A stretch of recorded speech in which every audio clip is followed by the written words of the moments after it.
வாழ்க்கைக்கான வார்த்தை என்ற இந்த வலை ஒளிபரப்பிற்கு உங்களை வரவேற்கிறோம். இது ஆதியாகமம் முதல் வெளிப்படுத்துதல் வரை முழு வேதாகமத்தையும் உள்ளடக்கிய ஒரு தினசரி தியானமாகும். யோசுவா 1ஆம் அதிகாரத்தில் மோசேயினுடைய இடத்தில் யோசுவா இப்பொழுது இஸ்ரவேலின் தலைவராக ஏற்படுத்தப்பட்டிருக்கின்றதை குறித்து நாம் வாசிக்கின்றோம். மோசேயைப் போலவே யோசுவாவும் கர்த்தருடைய வேலையை செய்யும்படியாக அழைக்கப்பட்டிருக்கின்றார். அதாவது யோசுவா யோர்தானை கடந்து செல்ல வேண்டும், இஸ்ரவேல் ஜனங்களையும் ஆண்டவர் வாக்குப்பண்ணின தேசத்திற்கு கொண்டு செல்ல வேண்டும். நண்பர்களே, வேதாகமத்தில் தலைமைத்துவம் என்பது ஏதோ ஒரு பதவியோ ஏதோ ஒரு அதிகாரமோ அல்ல. அது ஒரு வேலையை செய்வதற்காக கொடுக்கப்படுகின்ற பொறுப்பு. அந்த வேலையையும் அந்த தலைவரே உருவாக்குவது கிடையாது, கற்பனை செய்வது கிடையாது. அந்த வேலையை தேவனே தருகின்றார். ஆகவேதான் தலைமைத்துவத்தில் இருக்கிறவர்கள் ஆண்டவருடைய சத்தத்தை கேட்டு பழக்கமுள்ளவர்களாக இருக்க வேண்டும். ஆண்டவருடைய வார்த்தையின்படி செய்ய அவர்கள் கவனமாக இருக்க வேண்டும். ஒரு தலைவன் என்பவன் வேதாகமத்தை பொறுத்தவரையில் ஆண்டவருடைய ஊழியனாயிருக்கின்றான். 5ஆம் வசனம் 6ஆம் வசனத்தில் ஆண்டவர் யோசுவாவிடத்திலே கர்த்தருடைய பணியும் நிச்சயமாக சவால் இல்லாமல் இருக்காது என்று சொல்லுகின்றார்.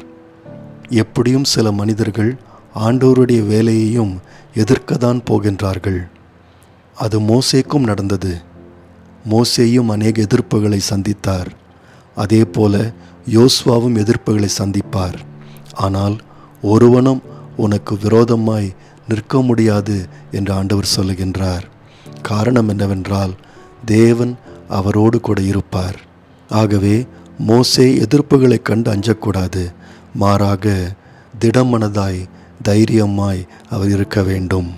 யோசுவா செய்ய வேண்டியதெல்லாம் ஒன்றே ஒன்றுதான். கர்த்தருடைய வார்த்தையை படிக்க வேண்டும், தியானிக்க வேண்டும். கர்த்தருடைய கற்பனைகளை அவர் கீழ்ப்படிந்து நடக்க வேண்டும். பாருங்கள், ஆண்டவர் ஏற்கனவே வழிகாட்டுதலின் புஸ்தகத்தை யோசுவாவுக்கு கொடுத்து விட்டார். கர்த்தருடைய வார்த்தை இப்பொழுது யோசுவாவிற்கு படிப்பினையை கொடுக்க வேண்டும், அவரை மாற்ற வேண்டும், அவருடைய குணத்தை கட்டுப்படுத்த வேண்டும். அது மட்டும் நடக்குமானால் மற்றதெல்லாம் ஆண்டவருடைய வேலைதான். இந்த யோசுவாவை கர்த்தர் நிச்சயமாக ஆசீர்வதித்து நிச்சயமாக வழிநடத்துவார். அவர் செய்கிறதெல்லாம் கண்டிப்பாய் வாய்க்கும். யோசுவா 1ஆம் அதிகாரத்தின் மீதி பகுதியை வாசிக்கும்போது யோசுவா எப்படியாக உடனடியாக பொறுப்பை ஏற்றுக்கொண்டார் என்று பார்க்கின்றோம். அவருக்கு முன்பிருந்த மோசேயை போல் அல்லாமல் யோசுவா ஆண்டவர் கீழ்ப்படிவதை தள்ளி போடவில்லை. பாருங்கள், ஆண்டவர் எரிகின்ற முட்செடியிலே மோசேயை சந்தித்த போது மோசே எதிர்ப்பை தெரிவித்தார். தன்னுடைய குறைவை பற்றி பேசினார். பார்வோனிடத்தில் போய் ஆண்டவருடைய பணியை செய்ய அவர் தயக்கம் காட்டினார். ஆனால் இங்கே யோசுவாவோ உடனடியாக இஸ்ரவேலின் அதிபதிகளிடத்தில் போய் இன்னும் 3 நாட்களில் யோர்தானை கடக்கப் போகின்றோம் என்று சொன்னார்.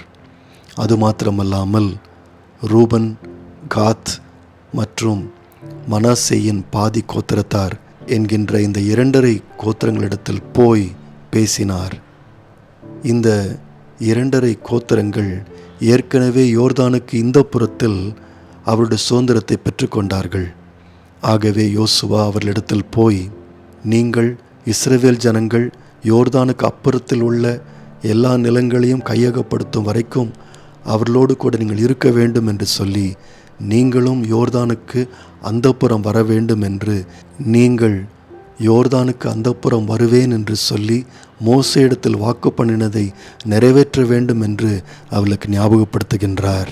10ஆம் வசனத்திலிருந்து கடைசி வசனம் வரைக்கும் வாசிக்கும்போது அவர்கள் எல்லாரும் யோசுவாவை கீழ்ப்படிந்ததாக நாம் பார்க்கின்றோம். பாருங்கள், ஆண்டவர் தன்னுடைய பணியை யோசுவா செய்ய வேண்டும் என்று சொன்னார். யோசுவா அதற்கு கீழ்ப்படிந்தார். ஆனால் யோசுவாவுக்கு எதிர்த்து நிற்கக்கூடியவர்களாக இருந்த அந்த 2.5 கோத்திரங்களோ யோசுவாவுக்கு எதிர்த்து நிற்காமல் கீழ்ப்படிந்ததை நாம் பார்க்கின்றோம்.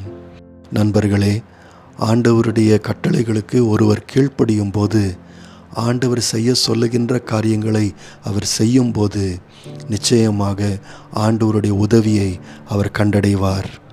இன்றைக்கு நாமும் ஆண்டவருடைய பணியை செய்ய வேண்டியவர்களாக இருக்கின்றோம். விசுவாசிகள் ஆண்டவருடைய பணியில் கருத்தாய் இருக்கின்றார்கள். ஒவ்வொரு நாளும் ஆண்டவருடைய பலனை பெற்றுக்கொள்ளுகின்றார்கள். நேயர்களே, இந்நிகழ்ச்சியை கேட்டதற்காய் நன்றி. மீண்டும் ஒரு புதிய அத்தியாயத்துடன் வாழ்க்கைக்கான வார்த்தையில் நாளை சந்திப்போம்.